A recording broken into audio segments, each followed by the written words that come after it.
Hello student, आज जो हमने कुछ चैप्टर लिए वो डेप्रिसिएशन से रिलेटेड चैप्टर लिए। फाइनल अकाउंट के बाद जो सबसे इंपॉर्टेंट चैप्टर है वो है हमारा डेप्रिसिएशन है। और थोड़ा सा बहुत इंपॉर्टेंट चैप्टर है। इसका जो इंपॉर्टेंस है बहुत ज़्यादा ही इंपॉर्टेंट है। इसको जो है ये हम लोग को आईकॉम फर्स्ट ईयर में भी इसका जरूरत पड़ेगा, सेकंड ईयर में जरूरत पड़ेगा, बीकॉम में भी जरूरत पड़ेगा। जितना कॉमर्स का पढ़ाई कीजिएगा तो आपका डिप्रेशन बहुत ही इंपॉर्टेंट है। डिप्रेशन हम लोग इसलिए निकालते हैं ताकि हम लोग फाइनेंशियल बिजनेस का फाइनेंशियल पोजीशन पता कर सकें। जो भी एसेट्स का जो वैल्यू होता है उसका क्या रिटर्न डाउन वैल्यू है, क्या मार्केट वैल्यू है, उसको हम लोग अपडेट करते हैं। ठीक है, हम लोग डिप्रेशन में मेनली दो मेथड पढ़ना है। आईकॉम फर्स्ट ईयर में दो मेथड पढ़ना है। एक होता है फिक्स मेथड,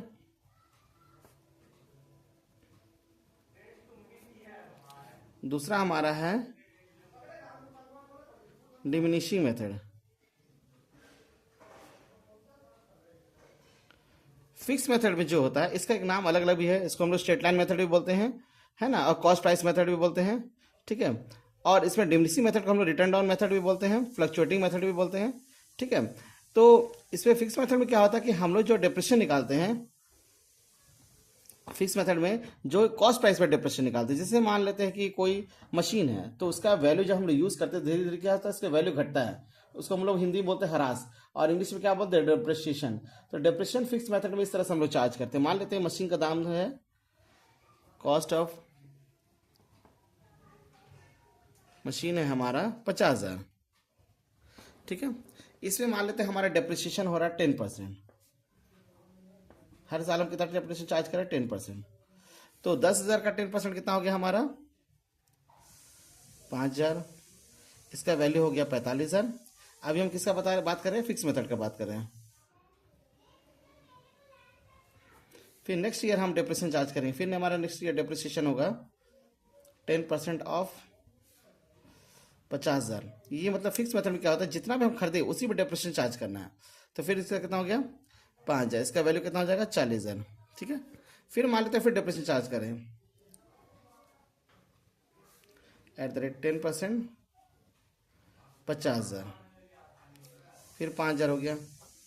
इस तरह से हम लोग डिप्रेशन चार्ज करते चले जाएंगे। तो फिक्स मेथड में जो मशीन हम लोग खरीदे उसी कॉस्ट पे हम लोग का डिप्रेशन चार्ज करते चले जाना है। ठीक है, एक होता है हमारा डिमिनिशिंग मेथड।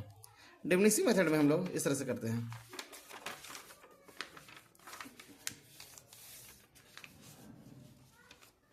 मान लेते हैं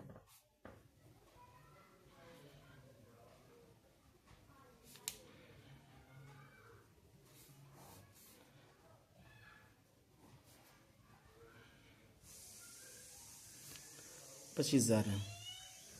रेट ऑफ डिप्रिसिएशन हम लोग लेते हैं 10%।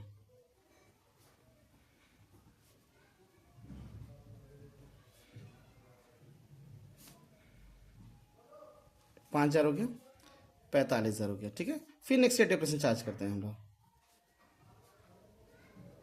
तो नेक्स्ट ईयर क्या होता है, हम लोग 45,000 पे निकालें। जो वैल्यू मेरा आता है ना रिटर्न डाउन वैल्यू, उसी के आधार पर निकालते हैं। फिक्स में क्या होता है, एक बार जो डिप्रेशन चार्ज करते हैं उसी पे निकालते हैं, कॉस्ट प्राइस पे निकालते हैं। लेकिन डिमिनिशिंग मेथड में जो हमारा वैल्यू होता है जो आता है उस पर निकालते हैं, यानी 45,000 पे आएंगे, रिटर्न डाउन वैल्यू पे निकालते हैं।